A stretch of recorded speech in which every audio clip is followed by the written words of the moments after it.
새벽 3시.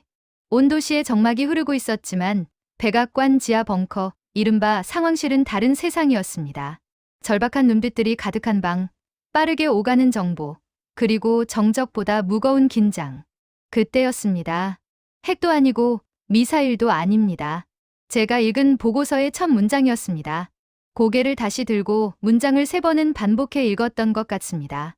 이 말은 미국 국방부의 절대 기준이 무너졌다는 뜻과 같았기 때문입니다. 말 그대로 전쟁의 근간이 흔들리고 있었습니다.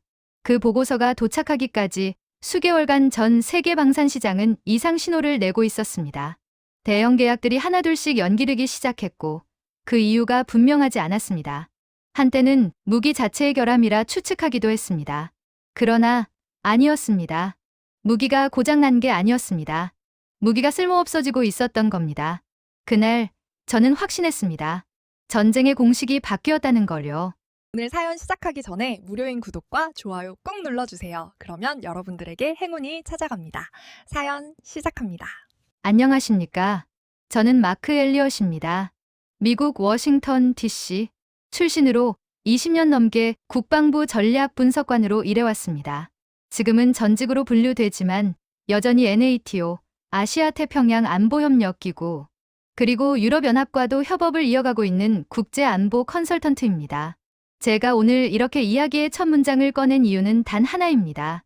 세계의 전쟁 구도를 무너뜨린 나라, 그리고 새로운 시대를 선도하고 있는 나라, 바로 대한민국, 그 이름을 여러분과 나누기 위해서입니다. 사실 저조차도 처음에는 믿기 어려웠습니다. 핵보다 무서운 무기가 존재한다면, 그것이 한국에서 나왔다면 믿을 수 있겠습니까? 여러분은 이 질문에 어떻게 대답하시겠습니까? 저는 믿지 않았습니다. 적어도 그 보고서를 읽기 전까지는요. 그리고 그날 이후 저는 너무도 많은 것을 다시 생각해야 했습니다. 핵무기보다 무서운 무기란 도대체 무엇일까? 대한민국은 언제, 어떻게 그런 기술을 개발하게 된 걸까? 세계는 왜 그토록 빠르게 반응하고 또 무릎을 꿇은 걸까? 제가 오늘 전해드릴 이야기는 단순한 기술 혁신의 이야기가 아닙니다. 이것은 전쟁을 바라보는 인간의 인식이 바뀐 날에 대한 이야기이며 무력과 공포가 지배하던 시대에서 정보와 통제, 그리고 무력화가 새로운 패러다임으로 떠오른 날에 대한 증언입니다. 그리고 그 중심에 우리가 예측하지 못한 한 나라가 있었습니다. 바로 대한민국입니다. 그렇다고 해서 이 이야기가 단순한 기술 자랑은 아닙니다. 대한민국이 이뤄낸 일은 전쟁에서 이기는 방법을 넘어서 전쟁을 아예 시작조차 못하게 만드는 힘을 손에 넣은 것과 다름없었습니다. 제가 경험한 그 모든 충격, 전율, 그리고 마지막에 도달한 감탄을 지금부터 하나하나 풀어내겠습니다. 이 이야기는 제가 새벽 3시에 마주했던 단 한 줄의 문장에서 시작됐습니다. 핵도 아니고 미사일도 아닙니다. 그리고 지금도 저는 이 문장을 떠올릴 때마다 다시금 소름이 돋습니다. 왜냐하면 그 문장은 우리가 알고 있던 모든 전쟁 공식이 이제 더는 통하지 않는다는 경고였기 때문입니다. 핵무기보다 무서운 무기, 그것이 실제로 존재하고 그 기술이 우리가 수십 년간 지켜줘야 할 동맹국이라 여겨온 한국에서 나왔다면 이제 세계는 어떻게 반응해야 할까요? 그 해답을 찾기 위한 제 여정은 그날로부터 시작됐습니다. 그날 이후 우리는 보고서를 샅샅이 해부했습니다. 도대체 무엇이 이런 상황을 초래했는지, 어떤 계기였는지를 밝혀내기 위해서였습니다. 전 세계 방산 시장에서 발생한 이상 현상은 분명했습니다. 처음에는 몇 건의 방산 계약 연기로 시작됐습니다. 미국의 7세대 전투기 수출 계약이 잠정 보류되었고 유럽의 차세대 스텔스 무인기 도입 협의가 무기한 연기되었습니다. 그 다음엔 아예 취소되는 계약이 속출했습니다. 처음에는 단순한 예산 문제로 여겨졌습니다. 그러나 얼마 지나지 않아 방위산업계에 퍼진 긴장감은 설명할 수 없는 공포로 바뀌었습니다. 지금 시장이 뭔가 이상하다는 말이 내부 채널에서 빈번하게 오갔습니다. 각국의 국방부는 묵묵부답이었고 정작 무기를 주문했던 국가는 해명을 피하거나 재검토 중이라는 짧은 입장만 반복했습니다. 이상한 건 어디까지나 수요자 쪽이었습니다. 무기를 공급하는 미국, 유럽, 러시아는 변화된 게 없었습니다. 개발도, 테스트도, 성능도 모두 문제가 없었습니다. 그런데도 구매가 끊기기 시작한 겁니다. 그런 일이 반복되자 미국 국방부는 급히 전략 분석 태스크포스를 조직했고, 저도 자문역으로 참여하게 되었습니다. 저희는 전 세계 52개국의 군사훈련, 실전 데이터, 방위 예산 흐름, 무기 도입 경로를 모두 뒤졌습니다. 그 결과 한 가지 이상한 공통점을 발견하게 되었죠. 이 모든 이상 현상이 특정 국가와 연결되어 있다는 점이었습니다. 그 나라는 바로 한국이었습니다. 한국과 공동훈련을 진행했거나 한국의 국방체계를 벤치마킹한 국가들에서 똑같은 방식으로 대형 무기 계약이 중단된 것입니다. 무기를 제공하던 미국과 유럽은 도무지 이유를 알 수 없었고, 그 사유를 추적하는 과정에서 우리가 내린 결론은 단 하나였습니다. 무기가 고장난 게 아니었습니다. 무기가 쓸모없어지고 있었던 겁니다. 그 순간 회의실은 침묵에 휩싸였습니다. 수십 년간 우리가 믿고 설계하고 세계에 수출해 오던 무기 체계가 한순간에 무력화되고 있다는 사실을 받아들이기엔 너무 큰 충격이었기 때문입니다. 그리고 우리는 실전 사례를 수집하기 시작했습니다. 이례적인 전투 중단, 예정보다 빨리 끝난 전쟁 시뮬레이션, 뜻밖의 지휘 체계 혼선. 하나하나 파헤칠수록 뒤에 감춰진 기술력은 섬뜩하리만큼 정교했습니다. 가장 대표적인 사건은 중동에서 있었습니다. 그곳에서 모의 전투 훈련을 진행하던 NATO 부대가 사전 정보 없이 미상의 전자교란 공격을 당한 채 8분 만에 작전을 포기하고 철수한 일이었죠. 놀라운 건 그 전장이 한국이 아니었다는 점입니다.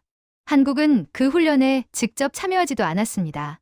하지만 그 교란 기술은 분명 한국의 모 기술 기업이 개발한 시스템을 기반으로 한 것으로 드러났습니다. 그 기술이 도입된 국가는 기존 무기 구매를 재고하게 되었습니다. 기존의 무기가 사용조차 할 수 없는 상황이 벌어진다면 그 어떤 공격력도 그 어떤 억제력도 무의미해지니까요. 이제 미국은 전혀 다른 질문을 하기 시작했습니다. 어떻게 무기보다 더 무서운 것이 존재할 수 있는가? 왜 한국은 무기를 만들지 않고 시스템을 만들었는가? 그 시점부터 저의 불안은 공포로 바뀌었습니다. 우리가 무언가를 완전히 놓치고 있었다는 사실이 드러났기 때문입니다. 한국은 조용히 그러나 단호하게 전쟁의 패러다임을 바꾸고 있었습니다. 그리고 우리는 그 변화를 너무 늦게 깨닫고 있었던 것이죠. 저는 20년 넘게 국방 전략의 최전선에서 일해왔습니다. 그 시간 동안 저는 수많은 분쟁과 전쟁을 보아왔고, 그 모든 상황에서 하나의 공식은 늘 명확했습니다. 더 많이, 더 강하게. 이것이 바로 현대 전쟁의 원칙이었습니다. 우리의 군사력은 항상 화력 중심의 억제력을 기초로 설계되어 왔습니다. 적이 넘보지 못하게 엄청난 파괴력을 갖춘 무기를 보여주고 필요하다면 사용하며 결국 상대를 굴복시키는 전략. 핵무기, 항공모함, 전략 폭격기, 스텔스 전투기, 레이저 무기, 드론 군집. 우리는 그런 자산들을 더 많이, 더 빠르게 배치하는데 국력을 쏟아부었습니다. 핵은 절대무기였고 항공모함은 제해권의 상징이었으며 스텔스기는 하늘 위에서 적을 선제 타격하는 보이지 않는 망치였습니다. 그런 시스템을 우리는 압도적인 억지력이라 불렀습니다. 적이 공격할 의지조차 꺾을 만큼 강력한 무기를 준비하는 것. 그게 미국이 세계 군사력 1위로 군림할 수 있었던 이유였고, 동맹국들이 우리 무기에 의존하는 결정적 이유이기도 했습니다. 하지만 지금 그 모든 공식이 흔들리고 있었습니다. 그 시작은 아주 작은 흔들림이었습니다. 전투기 2대가 실시간 전장을 이탈한 사고가 있었는데, 이탈 이유는 항법장비 오류로 분류됐습니다. 그런데 비슷한 사건이 한 달 사이 5번 반복되었습니다. 중동, 동남아, 아프리카, 유럽 훈련 현장에서 모두요. 공통점은 단 하나, 그 장비들 모두 최신형 통신 및 창법 시스템을 탑재하고 있었습니다. 우리는 처음에 소프트웨어 버그를 의심했죠. 하지만 이후 확인된 보고서들은 충격이었습니다. 시스템은 정상이었습니다. 문제는 시스템이 작동을 멈추도록 외부에서 설계된 교란이 작용했다는 사실이었습니다. 그것도 기존에 우리가 알던 전자전 방식이 아니었습니다. 주파수 간섭이나 GPS 교란이 아닌 아예 신경망 기반 판단 체계를 마비시키는 방식이었습니다. 간단히 말하자면 적이 쏘기도 전에 생각하지 못하게 만든다는 의미였습니다. 기존 전쟁은 적이 공격하면 맞고 우리가 더 센 무기로 대응하는 방식이었지만 이제는 싸움의 시작점에서부터 판단력 자체를 빼앗아버리는 방식으로 진화하고 있었습니다. 전쟁이 시작되기도 전에 끝나버리는 일이 벌어지고 있었습니다. 전투기가 이륙하지 못하고 지휘 통제실이 명령을 내리지 못하며 병력들이 어디로 가야 할지, 무엇을 해야 할지조차 알 수 없는 상태가 된다는 것. 이건 단순한 무기 고장이 아니었습니다. 전장의 기반 자체가 흔들리는 현상이었죠. 그리고 그 기술의 중심에 한국이 있었습니다. 저는 그제야 알았습니다. 한국은 군사력을 키우는 방향이 우리와는 완전히 달랐다는 것을요. 그들은 더 센 무기를 만드는 데 집중하지 않았습니다. 대신 전체를 어떻게 통제할 것인가, 어떻게 상대의 움직임을 봉쇄할 것인가에 집중하고 있었던 것이죠. 우리는 지금까지 단 한 번도 전쟁의 본질을 이렇게 바라본 적이 없었습니다. 공격과 방어의 개념에만 몰두했던 우리에게 판단 자체를 봉쇄하는 전쟁은 상상도 못한 개념이었습니다. 우리는 늘 화력을 믿었습니다. 하지만 그 믿음이 처음으로 흔들리기 시작했습니다. 그 흔들림은 곧 시스템 전체의 재설계를 요구하게 됩니다. 기존 무기를 유지하기 위한 예산, 전력 배치, 해외 주둔 계획, 훈련 매뉴얼까지 모든 것을 다시 짜야 하는 순간이 온 겁니다. 그날 이후 저와 제 동료들은 매일 회의실에서 밤을 새웠습니다. 무기 체계가 아니라 사고 체계 자체가 흔들리고 있었기 때문입니다. 그리고 그날 한 동료가 조용히 입을 열었습니다. 혹시 우리가 틀렸던 건 아닐까? 리는 실전 기록을 확보하는 데 집중했습니다. 단순한 훈련이 아니라 실제 전장에서 벌어진 사건들을 분석하는 것. 그래야만 확신을 가질 수 있었습니다. 정말 전쟁의 룰이 바뀌었는가? 그 질문에 답을 얻기 위해 저는 인도양 해상에서 벌어진 실제 작전 사례를 집중적으로 추적하게 되었습니다. 당시 상황은 매우 급박했습니다. 소말리아 해적 세력이 인근 화물선을 납치했고, 이에 NATO 연합군은 즉각 대응에 나섰습니다. 영국, 프랑스, 미국의 구축함이 현장으로 출동했고 정밀 타격 드론도 준비됐습니다. 작전 개시 시각은 400점. 모든 전력이 출동 준비를 마쳤고 전술팀은 선체 진입을 위한 시뮬레이션까지 끝냈습니다. 그런데 347점. 돌연 작전이 중단됐습니다. 이유는 통신 장애였습니다. 지휘함과 타 전투함 간의 실시간 교신이 끊긴 것이죠. 해당 작전은 자동화된 전술 시스템이 적용된 최초의 국제연합 해상 작전이었습니다. 문제는 이 시스템이 한번 멈추면 인간이 수동으로 대응할 수 없도록 설계되어 있었다는 점이었습니다. AI 기반 판단 시스템의 전형 마비는 즉각 작전을 무력화시켰고 결국 어떠한 교전도 없이 연합군은 철수해야 했습니다. 기록상 전투는 없었습니다. 총 한 발 쏘지 않았고 병사 한 명도 선체에 오르지 못했습니다. 하지만 전쟁은 분명 시작됐었습니다. 그것이 제가 처음 접한 쏘기도 전에 끝난 전쟁이었습니다. 그 뒤로 유사한 사례가 세계 곳곳에서 확인되었습니다. 남중국해에서는 초계함 2척이 동시에 레이더 감지 기능을 상실했고, 유럽에서는 국경 순찰용 드론이 이륙 직후 좌표를 상실한 채 추락했습니다. 모든 사건에는 공통점이 있었습니다. 통신 마비, 상황 인식 붕괴, 지휘 체계 혼선. 이것은 단순한 시스템 오류가 아니었습니다. 의도된 교란. 더 나아가면 설계된 무력화였던 겁니다. 우리는 서서히 깨닫기 시작했습니다. 싸움이 벌어지는 것이 아니라 싸움을 벌일 수 없게 만드는 방식이 등장한 것이라고요. 기존에는 적이 공격하면 대응했고 그 대응에서 승패가 갈렸습니다. 하지만 이젠 대응 자체를 할 수 없게 만드는 기술이 존재하게 된 것입니다. 이건 혁명적이었습니다. 그리고 더 무서운 건 그 기술이 직접 드러나지 않는다는 점이었습니다. 어디서, 누가, 어떻게 개입했는지를 알아내기조차 어렵다는 것. 심지어 당사국들조차 처음에는 자신들이 공격받았다는 사실조차 인지하지 못했습니다. 단순한 장비 오작동, 날씨 문제, 연료 결함 등으로 추정되었고 결국 원인을 알기까지 수주 혹은 수개월이 걸리곤 했습니다. 보이지 않는 전쟁, 시작도 못하게 만드는 전쟁. 그리고 이 개념이 현실로 작동했다는 사실이 우리 모두를 혼란에 빠뜨렸습니다. 저는 당시 상황을 정리하면서 하나의 문장을 남겼습니다. 전쟁은 시작됐지만 싸움은 벌어지지 않았다. 그것은 제가 수십 년간 배워왔던 군사학의 전제들을 무너뜨리는 한 문장이었습니다.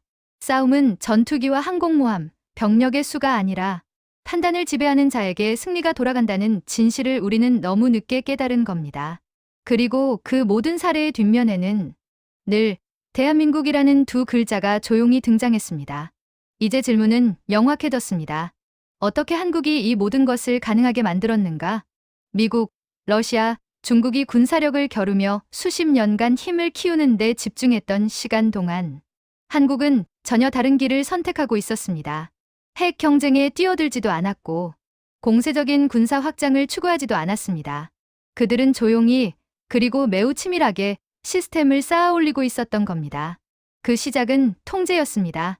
전장을 어떻게 통제할 것인가, 어떻게 적의 움직임을 예측하고 차단하며 전쟁이 시작되기도 전에 상대의 판단 능력을 무력화시킬 것인가에 대한 고민이었습니다. 한국은 먼저 지휘 통제 체계를 전면 재설계했습니다. 전통적인 군사 지휘 구조가 아닌 AI 기반의 실시간 데이터 통합 시스템을 개발한 겁니다. 그 시스템은 위성, 통신망, 전자전 장비, 사이버전 대응 체계, 심지어 민간 교통망 데이터까지 실시간으로 통합하여 하나의 전장 상황판으로 구현되는 구조였습니다. 우리는 그걸 전투 상황 시뮬레이터로 이해하려 했지만 한국은 그것을 아예 현실을 직접 통제하는 기술로 바라보고 있었습니다. 가장 놀라운 점은 이 시스템이 공격을 하지 않음으로써 싸움을 끝내는 원리로 작동한다는 것이었습니다. 한국은 적의 방공망을 무력화시키거나 미사일 기지를 선제 타격할 능력을 뽐내지 않았습니다. 대신 적의 판단 체계 자체를 흔들어 버렸습니다. 적이 무기를 들기 전에 스스로 무력하다고 느끼게 만든다. 그 철학은 결국 전쟁 억제의 최종 진화형을 실현해냈습니다. 한국이 만든 시스템은 총을 쏘지 않고도 전장을 장악할 수 있는 능력이었습니다. 그 중심에는 지휘 통제 AI, 일명 타우러스 TAURUS가 있었습니다. 이 AI는 실시간으로 수백만 개의 데이터 소스를 분석하고 위협을 예측하며 위협이 행동으로 바뀌기도 전에 지휘 체계를 차단하거나 통신을 무력화시키는 옵션을 자동으로 제시했습니다. 더 놀라운 건 이 기술이 이미 다수의 동맹국들과 공유되고 있었다는 점입니다. 그 기술을 도입한 국가들은 기존의 무기 구매를 중단하고 시스템 도입으로 방향을 바꾸기 시작했습니다. 무기를 사는 게 아니라 전쟁의 룰을 사는 시대가 왔습니다. 저는 한국국방기술연구원에 직접 방문해 이 시스템을 체험할 기회를 얻었습니다. 그곳의 장면은 아직도 생생합니다. 거대한 디지털 홀, 360도로 둘러싸인 실시간 전장 모니터. 그 앞에 앉은 지휘관은 단지 하나의 버튼만 누릅니다. 그리고 단 5초 만에 모의 적국의 통신망은 붕괴되고 지휘 체계는 교란되며 전장이 정지 상태에 빠졌습니다. 총도, 전투기도, 함정도 한 발짝 움직이지 않은 채 말입니다. 그 자리에서 저는 전율했습니다. 이것이 전쟁의 미래다. 한국은 무기를 만든 게 아니었습니다. 전쟁 전체를 통제하는 방법을 만든 것입니다. 그것도 상상을 초월할 정도로 정밀하고 조용하게. 이 선택은 결코 쉬운 결정이 아니었을 겁니다. 무기 경쟁에 뛰어들지 않겠다는 건 강대국 사이에서 전략적 고립을 감수하겠다는 뜻이니까요. 하지만 한국은 그 외로운 길을 택했고 그 길 위에서 세상을 바꾸는 무기를, 아니 무력화의 무기를 완성했습니다. 싸우지 못하게 만드는 능력. 그것이 가장 잔인한 무기였습니다. 한국국방기술연구원에서의 체험 이후 저는 며칠 동안 아무 말도 할 수 없었습니다. 그날 밤 숙소로 돌아와 노트북을 열어두고 타우러스 시스템의 작동 원리를 반복해서 되새겼습니다. 그 기술이 보여준 것은 단순한 교란이 아니었습니다. 완전한 봉쇄였습니다. 통신을 끊는다는 것이 어떤 의미인지 처음엔 그저 단순한 전파 차단쯤으로 생각했습니다. 하지만 그것은 차원이 다른 개념이었습니다. 버튼 하나로 지휘 체계를 마비시키고 상황 인식을 붕괴시키고 판단 자체를 지연시키는 능력. 이것이 진짜 핵보다 무서운 기술이었습니다. 이해를 돕기 위해 간단한 비유를 들어보겠습니다. 우리가 잘 알고 있는 핵무기는 공포의 무기입니다. 쏘는 순간 모든 것이 파괴되고 생명이 사라지며 도시가 사라집니다. 그래서 모두가 그걸 사용하지 않기를 바랍니다. 공포 자체가 억제력이 되는 무기. 그러나 한국이 만든 시스템은 다릅니다. 그건 공포가 아니라 무기력을 만드는 무기였습니다. 총을 쏠 수조차 없게 만들고 명령을 전달할 수 없게 만들며 심지어 무엇이 벌어지고 있는지도 알지 못한 채 상황에서 배제되도록 만드는 기술. 전쟁에서 아예 의사결정권을 빼앗아버리는 방식. 그 순간 저는 깨달았습니다. 이건 핵보다 더 잔인한 무기다. 핵은 단 한 번 사용하면 끝입니다. 하지만 한국의 시스템은 쓰지 않아도 끝나는 전쟁을 설계하고 있었던 것입니다. 우리는 지금까지 전쟁을 억제하는 수단으로 파괴력과 공포에 의존해 왔습니다. 하지만 이제는 판단과 정보, 통제력 자체를 무력화하는 시대가 열린 것입니다. 이 기술이 실제 전장에 투입되었을 때의 상황은 생각보다 더 무서웠습니다. 실제 남중국해에서 모호의 충돌이 벌어졌던 작전에서 한국과의 해군 함정은 전투 시작 2분 만에 자체 시스템을 수동으로 꺼버렸습니다. 왜냐하면 시스템이 스스로 경고하기 시작했기 때문입니다. 통제되지 않은 판단 오류 발생, 긴급 종료 요망, AI가 스스로 판단한 것이었습니다. 이 상황에서 판단을 지속할 경우 오작동이 적에게 더 큰 정보를 줄 수 있다는 결론이었죠.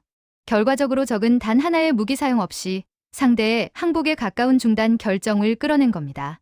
이건 전략이 아니었습니다. 기술이 설계한 전쟁 종식이었습니다. 그 자리에서 함께 분석에 참여한 NATO 기술 참모 존슨은 이렇게 말했습니다. 우리는 지금까지 어떻게 싸울 것인가를 고민해왔는데 한국은 어떻게 싸우지 않게 만들 것인가를 고민해온 겁니다. 그 말이 머릿속에서 떠나질 않았습니다. 이 기술은 싸움이 시작되기도 전에 상대를 무력화시키는 행동 차단의 무기였던 겁니다. 그리고 그 무기가 가장 잔인한 이유는 그 어떤 상처도 남기지 않으면서도 가장 완벽한 패배를 안긴다는 점이었습니다. 더 이상 미사일도 전투기도 필요하지 않은 시대, 전쟁의 룰을 바꾼 나라, 대한민국. 이제 세계는 그 기술 앞에서 무릎 꿇을 수밖에 없게 된 것이었습니다. 무기를 사는 게 아니라 한국의 시스템에 들어가야 한다. 한국에서 돌아온 직후 저는 미 국방부에 복귀해 비상 전략 브리핑을 요청했습니다. 다소 과장된 듯 보였을 수도 있겠지만 제 생각엔 이건 단순한 기술 문제가 아니라 세계 군사 질서의 붕괴 가능성이었기 때문입니다. 첫 반응은 회의적이었습니다. 한국이 그런 시스템을 만들었다고? 미국도 아직 구현하지 못한 걸? 회의실 안은 소리 없는 비웃음으로 가득했습니다. 하지만 저는 조용히 하나의 영상 자료를 틀었습니다. 중동에서 벌어진 실제 작전 중지 장면, 그리고 타우러스 시스템으로 시뮬레이션한 AI 전장 통제 자료까지. 그 순간 회의실은 정적에 휩싸였습니다. 3분 후 한 장군이 조용히 입을 열었습니다. 우리가 믿었던 모든 무기가 무의미해질 수도 있겠군. 바로 그날 밤 국방부는 긴급 태스크포스를 다시 소집했고 동맹국들과의 정보 공유가 시작됐습니다. 놀라운 사실이 하나둘 밝혀졌습니다. 이미 수많은 동맹국들이 한국의 시스템 도입을 타진하고 있었던 것이었습니다. 심지어 몇몇 국가는 도입을 넘어 한국의 전장 체계에 부분 통합된 상태였습니다. 즉, 더 이상 자국만의 시스템을 구축하는 것이 아닌 한국 기준에 종속되는 군사 전략을 채택하고 있었던 것입니다. 영국은 자국의 사이버 사령부 일부를 한국의 기술 기반으로 전환했고, 독일은 방위산업 정책 목표에 한국형 디지털 전장 통제 체계 도입을 명문화했습니다. 프랑스는 자국의 최신 전투기 운용 소프트웨어를 아예 한국과 공동개발로 전환하기로 했습니다. 이 흐름을 결정적으로 굳힌 건 미군 내부 보고서 한 장이었습니다. 제목은 단순했습니다. RETHINKING WARFARE Case Standard. 핵심 내용은 충격적이었습니다. 전쟁의 기준은 바뀌었다. 무기를 소유하는 것이 아니라 시스템에 편입되는 자가 승리한다. K-스탠다드는 기술이 아닌 군사 생태계다.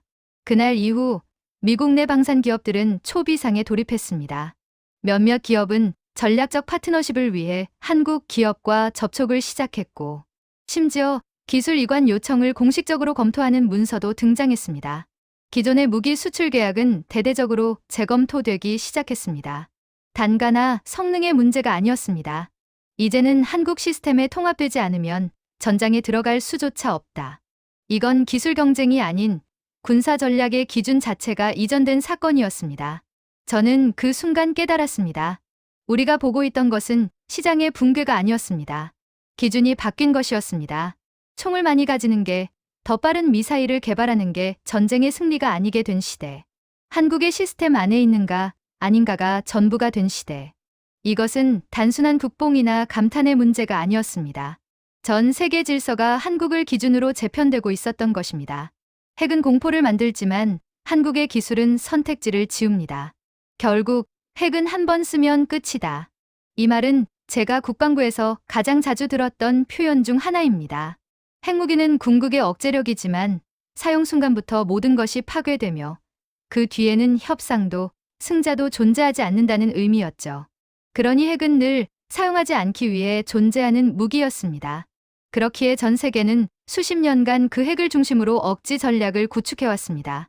하지만 저는 이제 질문을 다시 해야 한다고 생각합니다. 핵보다 더 강력한 억지력은 무엇인가? 그 질문에 저는 이제 분명한 답을 할 수 있습니다. 한국의 비가시적 전장 통제 기술. 그것은 핵처럼 파괴를 전제로 하지 않습니다. 그러나 결과는 훨씬 더 단호하고 철저하며 완벽합니다. 싸우지 않고 끝나는 전쟁. 그 말은 이제 단지 철학적 이상이 아니라 기술로 실현 가능한 현실이 되어버렸습니다. 핵은 선택지를 남겨둡니다. 쏠 것인가, 말 것인가. 하지만 한국의 시스템은 그 선택지조차 존재하지 않게 만듭니다. 적이 판단할 수 없게 만들고 행동할 수 없게 만들며 심지어 왜 멈췄는지도 모른 채 전장을 떠나게 만드는 능력. 그것이야말로 핵보다 더 무서운 힘입니다. 예전엔 전쟁이 시작되면 누가 먼저 쏘느냐, 누가 더 빨리 반응하느냐가 관건이었습니다. 그러나 이제는 누가 더 먼저 마비시키느냐, 누가 판단 이전의 정보를 통제하느냐로 승패가 갈립니다. 핵은 공포를 무기로 합니다. 한국의 기술은 정보 자체를 무기화합니다. 공포는 사람을 도망치게 하지만 정보의 무력화는 생각 자체를 멈추게 만들죠. 이 기술이 가진 두 번째 핵심은 전장 외부에서도 작동 가능하다는 점입니다. 즉, 물리적인 무력 충돌이 없어도 사이버 공간, 위성 통신, AI 연산 영역에서 전쟁이 시작되고 거기서 끝날 수 있다는 것입니다. 이것이야말로 우리가 생각하지 못했던 비물리적 전쟁의 실체입니다. 한국은 이 기술을 단지 방어용으로만 쓰지 않았습니다. 이제는 선제 억제, 그리고 동맹국 전체의 전장 상황을 통합 관리하는 기반으로 확장하고 있었습니다. 그래서 세계는 한국을 단순한 기술 강국이 아니라 전장을 설계하는 국가로 부르기 시작했습니다. 이스라엘의 국방과학자인 에탄 코엔 박사는 이렇게 말했습니다. 한국은 전장을 재설계한 유일한 나라입니다. 한국은 더 이상 무기를 파는 나라가 아닙니다. 한국은 선택지를 지우는 나라입니다. 그 말이 저는 너무 인상 깊었습니다. 핵은 공포를 기반으로 한 선택의 끝이지만 한국의 기술은 그 선택 자체를 허락하지 않는 판단의 봉쇄였습니다. 이제 우리는 선택해야 합니다. 그 시스템 안에 들어갈 것인가? 아니면 전장 바깥에서 도태될 것인가?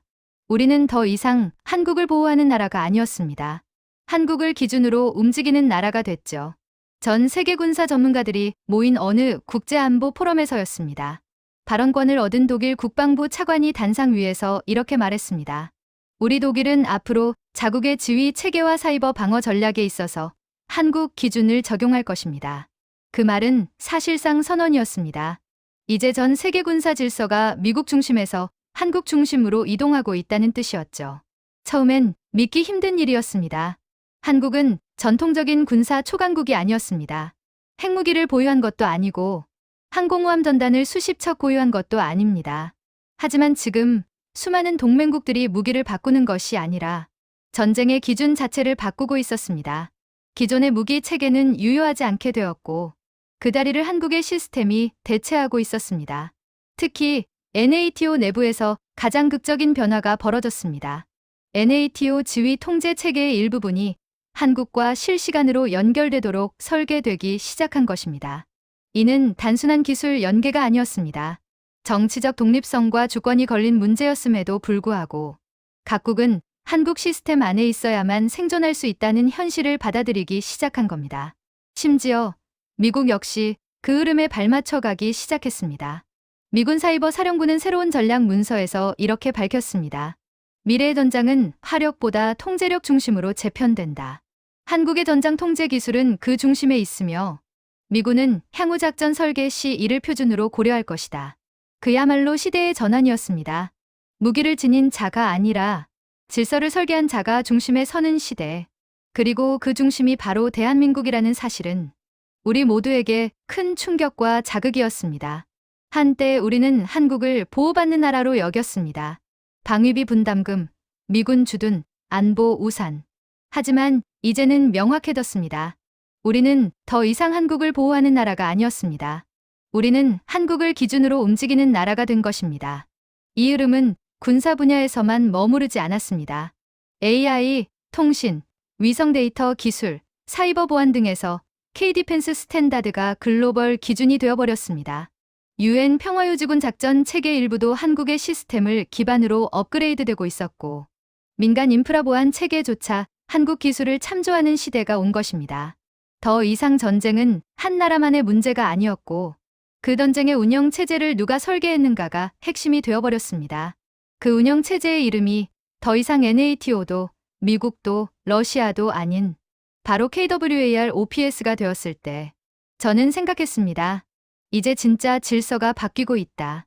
한국은 전쟁을 끝내는 나라, 핵 이후의 시대를 설계한 국가, 국제전략포럼 마지막 날, 세계 각국의 국방기술 전문가들이 한자리에 모인 자리에서 한 프랑스 국방과학자가 무대에 올랐습니다.